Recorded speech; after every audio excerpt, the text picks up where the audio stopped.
Where do we go when we simply vanish?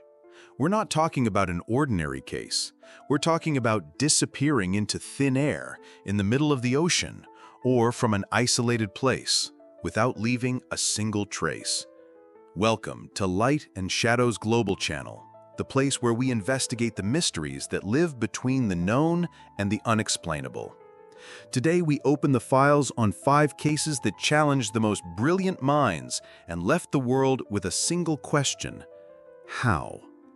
Prepare yourself, because reality is much stranger than fiction. March 8th, 2014, Flight MH370, a modern Malaysia Airlines Boeing 777 with 239 people on board, takes off for what should have been a routine overnight flight. After the last voice communication, a calm and standard "Good night, Malaysian 370, the plane's transponder was intentionally switched off. The plane became a ghost to civilian radar, but not to everyone.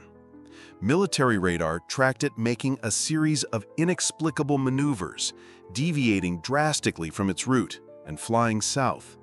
For over 7 hours, it continued its silent journey, responding to automatic pings from an Inmarsat satellite, which confirmed it was still airborne, but not where.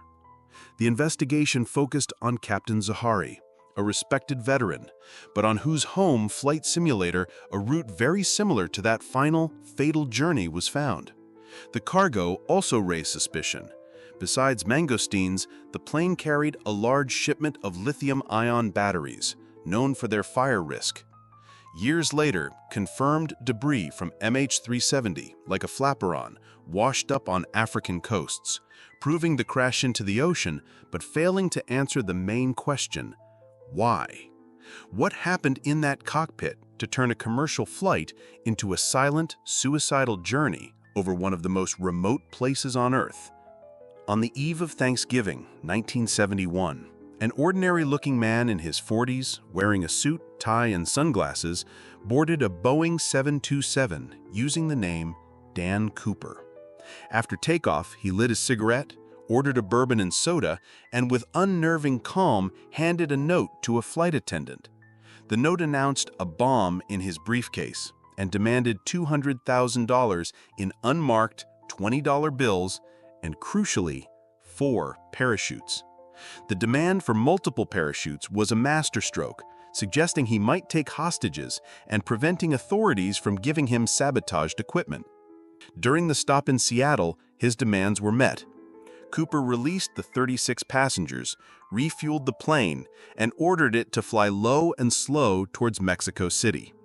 Somewhere over a dense forest, in the middle of a stormy night with biting winds, D.B. Cooper did the unthinkable. He lowered the rear staircase of the Boeing 727, a feat that later led to a safety modification on all such aircraft, the Cooper vane, and jumped into history. The FBI believed he was an experienced veteran, perhaps a paratrooper with a background in the aerospace industry. But his true identity and his fate remain a complete enigma, sealed by the wind, the rain, and an almost superhuman audacity. December 1872, Captain David Morehouse of the ship Die Gratia spots a vessel adrift in the Atlantic. As he approached, he recognized the ship. It was the Mary Celeste, commanded by his personal friend, Captain Benjamin Briggs. Apprehension gripped the crew as they boarded and found no one. On board, an atmosphere of hasty abandonment hung in the air. The cargo of 1,701 barrels of denatured alcohol was mostly intact, but the hatch to one of the holds was open, and a manual pump was partially disassembled.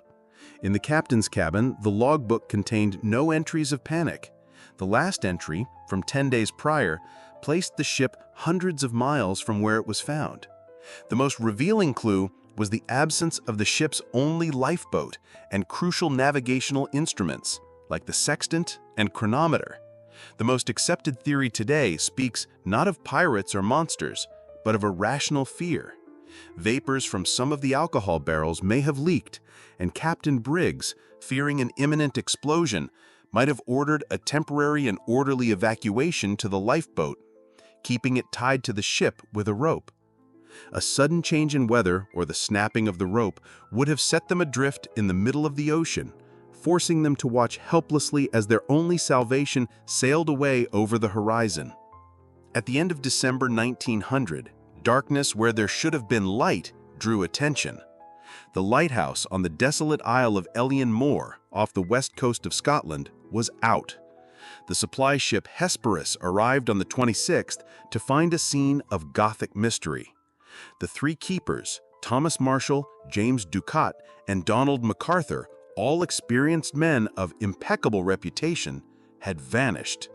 Inside the lighthouse, a dinner plate of uneaten food sat on the kitchen table.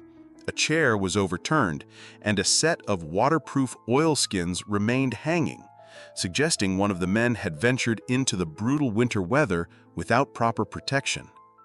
The logbook made the mystery even deeper. The entries described a dreadful storm, with severe winds the like of which I have never seen, which caused the veteran Donald MacArthur, a man described as a tough brawler, to openly weep. James Ducat was very quiet. The strangest part?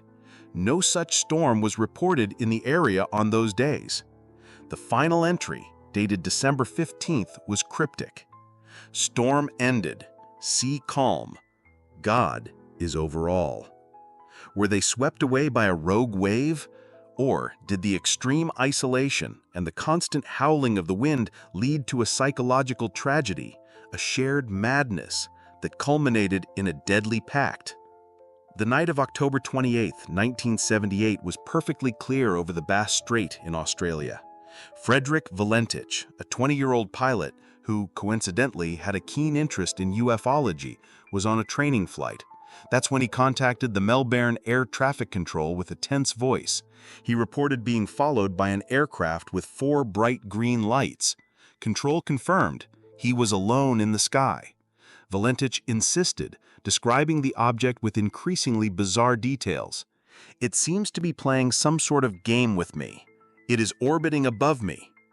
His description was of an object acting with intelligence. "It has a green color and a sort of metallic and shiny surface. It is all shiny on the outside." Skeptics suggest that, disoriented, he was seeing his own plane's lights reflected on the water. But the end of the transmission defies this explanation. His last words were interrupted by a series of sharp, disturbing, metallic noises, described as metal scraping sounds, which lasted for 17 seconds before absolute silence. Not a drop of oil, not a single piece of wreckage from his plane was ever found. An anomaly for a crash at sea. Valentich and his Cessna vanished, leaving behind only a recording that sounds like the script of a science fiction nightmare. From deep oceans to stormy skies, what connects all these cases is the unexplainable silence they left behind.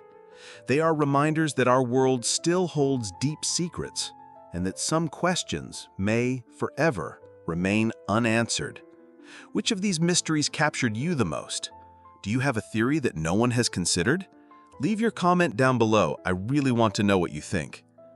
If you, like us here at Light and Shadows Global, are fascinated by what hides in the darkness, then help us continue this journey. Leave a like on this video. It helps us reach more curious minds. And most importantly, subscribe to the channel and hit the notification bell so you don't miss any of our next secret files. Thank you for watching, and remember, not everything that is hidden wants to be found.